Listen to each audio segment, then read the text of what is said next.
शहरजाद ने कहा, प्राचीन काल में एक अत्यंत धनी व्यापारी बहुत सी वस्तुओं का कारोबार किया करता था। यद्यपि प्रत्येक स्थान पर उसकी कोठियां, गुमाश्ते और नौकर चाकर रहते थे, तथापि वह स्वयं भी व्यापार के लिए देश विदेश की यात्रा किया करता था। एक बार उसे किसी विशेष कार्य के लिए अन्य स्थान पर जाना पड़ा। वह अकेला घोड़े पर बैठकर चल दिया। गंतव्य स्थान पर खाने पीने को कुछ नहीं मिलता था, इसलिए उसने एक खुर्जी में कुलचे और खजूर भर लिए। काम पूरा होने पर वह वापस लौटा। चौथे दिन सवेरे अपने मार्ग से कुछ दूर सघन वृक्षों के समीप एक निर्मल तलाब देखकर उसकी विश्राम करने की इच्छा हुई।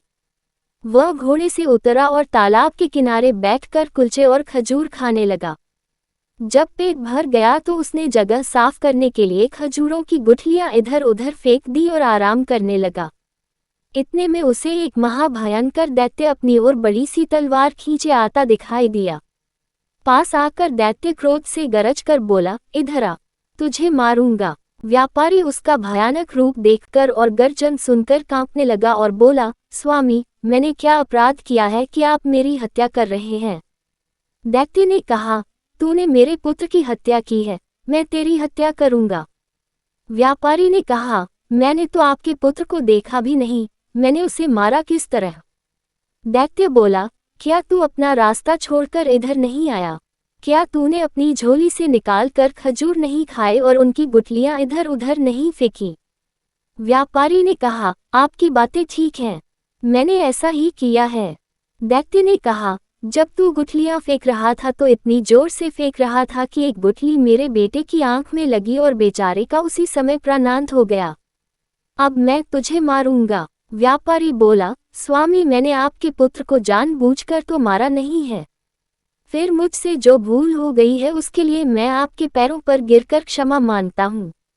दैत्य ने कहा, मैं न दया करना जानता हूँ न क्षमा करना। और क्या खुद तुम्हारी शरीयत में नरवध के बदले नरवध की आज्ञा नहीं दी गई है? मैं तुझे मारे बगैर नहीं रहूंगा। ये कहकर दैत्य ने व्यापारी की बांह पकड़कर उसे पृथ्वी पर गिरा दिया और उसे मारने के लिए तलवार उठाई। व्यापारी अपने स्त्री पुत्रों की याद कर कर के विलाप करने लगा, साथ ही ईश्वर और पवित्र आत्माओं की सौगंध दिला दिला कर दैत्य से अपने प्राणों की भिक्षा मांगने लगा। दैत्य ने ये सोचकर हाथ रोक लिया कि जब ये थक कर हाथ पांव पटकना बंद कर देगा तो इसे मारूंगा। लेकिन व्यापारी ने रोना पीटना बंद ही नहीं किया। अंत में दैत्य ने उससे कहा, तू बेकार ही अपने को और मुझे तंग कर रहा है। तू अगर आंसू की जगह आंखों से खून बहाए तो भी मैं तुझे मार डालूंगा। व्यापारी ने कहा, कितने दुख की बात है कि आपको किसी भांति मुझ पर दया नहीं आती। आप एक दीन निष्पाप मनुष्य को अन्यायपूर्वक मारे डाल रहे हैं और मेरे रोने गिड़गिड़ाने का आप पर कोई प्रभाव नहीं होता। मुझे तो अब भी विश्वास नहीं होता कि आप मुझे मार डालेंगे। दैत्य ने कहा, नहीं, निश्चय ही मैं तुम्हें मार डालूंगा। इतने में सवेरा हो गया। शहरजाद इतनी कहानी कहकर चुप हो गई। उसने सोचा, बादशाह के नमाज पढ़ने का समय हो गया है और उसके बाद वह दरबार को जाएगा। दुनियाजाद ने कहा, बहन, ये कितनी अच्छी कहानी थी। शहरजाद बोली, तुम्हें ये कहानी पसंद है? अभी तो कुछ नहीं, आगे तो और भी आश्चर्यप्रद है। तुम सुनोगी तो और भी खुश होगी। अगर बादशाह सलामत ने आज मुझे जीवित रहने दिया और फिर कहानी कहने की अनुमति दी तो कल रात मैं तुम्हें शेष कथा सुनाऊंगी, वरना भगवान के पास चली जाऊंगी। शहरयार को भी यह कहानी बेहद पसंद आई थी। उसने विचार किया कि जब तक कहानी पूरी न हो जाए शहरजाद को नहीं मरवाना चाहिए, इसलिए उसने उस दिन उसे प्राणदंड देने का इरादा छोड़ दिया। पलंग से उठकर वह नमाज पढ़ने गया और फिर दरबार में जा बैठा। शोक कातर मंत्री भी उपस्थित था।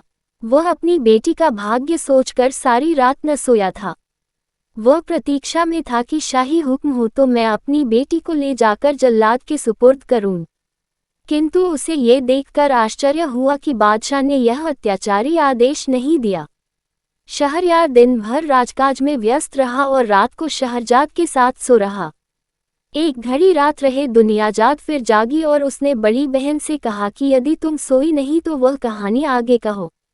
शहरयार भी जाग गया और बोला, ये ठीक कहती है, मैं भी व्यापारी और दैत्य की कहानी सुनना चाहता हूँ। तुम कहानी को आगे बढ़ाओ।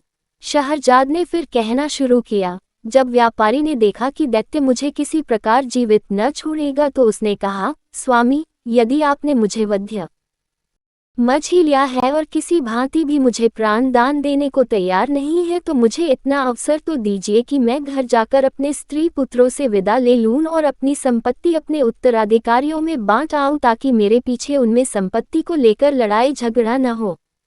मैं प्रतिज्ञा करता हूं कि यह सब करने के बाद मैं इसी स्थान पर पहुंच जाऊंगा। उस समय आप जो ठीक समझे वह मेरे साथ करें। दैत्य ने कहा, यदि मैं तुम्हें घर जाने दूं और तुम वापस न आओ फिर क्या होगा? व्यापारी बोला, मैं जो कहता हूं उससे फिरता नहीं। फिर भी यदि आपको विश्वास न हो तो मैं उस भगवान की, जिसने पृथ्वी आकाश आदि सब कुछ रचा है, सौगंध खाकर कहता हूं कि मैं घर से इस स्थान पर अवश्य वापस आऊंगा। दैत्य ने कहा, तुम्हें कितना समय चाहिए? व्यापारी ने कहा, मुझे केवल 1 वर्ष की मोहलत चाहिए जिसमें मैं अपनी सारी जायदाद का प्रबंध करके आऊं और मरते समय मुझे कोई चिंता न रहे। मैं प्रतिज्ञा करता हूं कि वर्षोपरांत मैं इसी स्थान पर आकर स्वयं को आपके सुपुर्द कर दूंगा। दैत्य ने कहा, अच्छा, मैं तुम्हें 1 वर्ष के लिए जाने दूंगा किंतु तुम ये प्रतिज्ञा ईश्वर को साक्षी देकर करो। व्यापारी ने ईश्वर की सौगंध खाकर प्रतिज्ञा दोहराए और दैत्य व्यापारी को उसी तालाब पर छोड़कर अंतर्ध्यान हो गया। व्यापारी अपने घोड़े पर सवार होकर घर को चल दिया। रास्ते में व्यापारी की अजीब हालत रही। कभी तो वह इस बात से प्रसन्न होता कि वह अभी तक जीवित है और कभी 1 वर्ष बाद की निश्चित मृत्यु पर शोकातुर हो उठता था। जब वह घर पहुंचा तो उसकी पत्नी और बंधु बांधव उसे देखकर प्रसन्न हुए किंतु वह उन लोगों को देखकर रोने लगा। वे लोग उसके विलाप से समझे कि उसे व्यापार में कोई भारी घाटा हुआ है या कोई और प्रिय वस्तु उसके हाथ से निकल गई है जिससे उसका धैर्य जाता रहा है। जब व्यापारी का चित्त संभला और उसके आंसू थमे तो उसकी पत्नी ने कहा, हम लोग तो तुम्हें देखकर प्रसन्न हुए हैं, तुम क्यों इस तरह रो धो रहे हो? व्यापारी ने कहा, रो धो नहीं तो और क्या करूं? मेरी जिंदगी 1 ही वर्ष की और है। फिर उसने सारा हाल बताया और दैत्य के सामने ईश्वर को साक्षी देकर की गई अपनी प्रतिज्ञा का वर्णन किया। ये सारा हाल सुनकर वे सब भी रोने पीटने लगे। विशेषतः उसकी पत्नी सिर पीटने और बाल नोचने लगी और उसके लड़के बच्चे ऊंचे स्वर में विलाप करने लगे। वह दिन रोने पीटने ही में बीता। दूसरे दिन से व्यापारी ने अपना सांसारिक कार्य आरंभ कर दिया। उसने सबसे पहले अपने ऋणदाताओं का धन वापस किया। उसने अपने मित्रों को बहुमूल्य भेंटें दी, फकीरों साधुओं को जी भर कर दान किया, बहुत से दास दासियों को मुक्त किया। उसने अपनी पत्नी को यथेष्ट धन दिया, अवयस्क बेटे बेटियों के लिए अभिभावक नियुक्त किए और संतानों में संपत्ति को बांट दिया। इन सारे प्रबंधों में 1 वर्ष बीत गया और वह अपनी प्रतिज्ञा निभाने के लिए दुखी मन से चल दिया। अपने कफन दफन के खर्च के लिए उसने कुछ रुपया अपने साथ रख लिया। उसके चलते समय सारे घर वाले उससे लिपट कर रोने लगे और कहने लगे कि हमें भी अपने साथ ले चलो ताकि हम भी तुम्हारे साथ प्राण दे दें। व्यापारी ने अपने चित्त को स्थिर किया और उन सब को धैर्य दिलाने के लिए कहने लगा, मैं भगवान की इच्छा के आगे सिर झुका रहा हूँ। तुम लोग भी धैर्य रखो। ये समझ लो कि एक दिन सभी की मृत्यु होनी है। मृत्यु से कोई भी नहीं बच सकता। इसलिए तुम लोग धैर्यपूर्वक अपना काम करो। अपने सगे संबंधियों से विदा लेकर व्यापारी चल दिया और कुछ समय के बाद उस स्थान पर पहुंच गया जहां उसने दैत्य से मिलने को कहा था। वह घोड़े से उतरा और तालाब के किनारे बैठकर दुखी मन से अपने हत्यारे दैत्य की राह देखने लगा। इतने में एक वृद्ध पुरुष एक हिरनी लिए हुए आया और व्यापारी से बोला, तुम इस निर्जन स्थान में कैसे आ गए? क्या तुम नहीं जानते कि बहुत से मनुष्य धोखे से इसे अच्छा विश्राम स्थल समझते हैं और यहाँ आकर दैत्यों के हाथों भांति भांति के दुख पाते हैं? व्यापारी ने कहा, आप ठीक कहते हैं। मैं भी इसी धोखे में पड़कर एक दैत्य का शिकार होने वाला हूँ। ये कहकर उसने बूढ़े को अपना सारा वृतांत बता दिया। बूढ़े ने आश्चर्य से कहा, ये तुमने ऐसी बात बताई जैसी संसार में अब तक किसी ने नहीं सुनी होगी। तुमने ईश्वर की जो सौगंध खाई थी उसे पूरा करने में प्राणों की भी चिंता नहीं की। तुम बड़े सत्यवान हो और तुम्हारी सत्यनिष्ठा की जितनी प्रशंसा की जाए कम है। अब मैं यहाँ ठहर कर देखूंगा कि दैत्य तुम्हारे साथ क्या करता है। वे आपस में वार्तालाप करने लगे।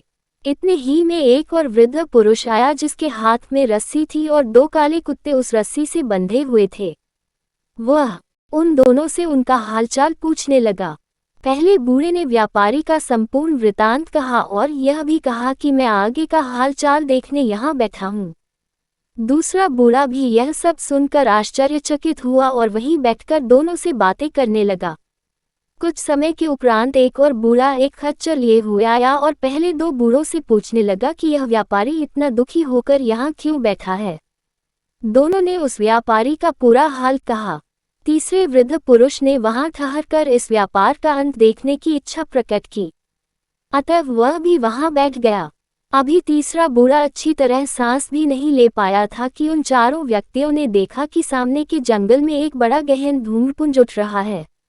वह धुएं का बादल उनके समीप आकर गायब हो गया। वे लोग आश्चर्य से आंखें मल ही रहे थे कि एक अत्यंत भयानक दैत्य उपस्थित हो गया। उसके हाथ में तलवार थी और उसने व्यापारी से कहा, उठकर इधर आ, मैं तुझे मारूंगा, तूने मेरे बेटे को मारा है। ये सुनकर व्यापारी और तीनों बूढ़े कांपने लगे और उच्च स्वर में विलाप करने लगे। उन सब के रोने चिल्लाने से जंगल गूंज उठा, किंतु दैत्य व्यापारी को पकड़कर एक ओर ले ही गया। हिरनी वाले बूढ़े ने ये देखा और वह दौड़कर दैत्य के पास पहुंचा और बोला, दैत्य महाराज, मैं आपसे कुछ निवेदन करना चाहता हूँ। आप अपने क्रोध पर कुछ देर के लिए संयम रखें। मेरी इच्छा है कि मैं अपनी और इस हिरनी की कहानी आपको सुनाऊं। किंतु कहानी के लिए एक शर्त है। यदि आपको ये कहानी विचित्र लगे और पसंद आए तो आप इस व्यापारी का 1/3 अपराध क्षमा कर दें। दैत्य ने कुछ देर तक सोचकर कहा, अच्छा, मुझे तुम्हारी शर्त स्वीकार है। कहानी कहो।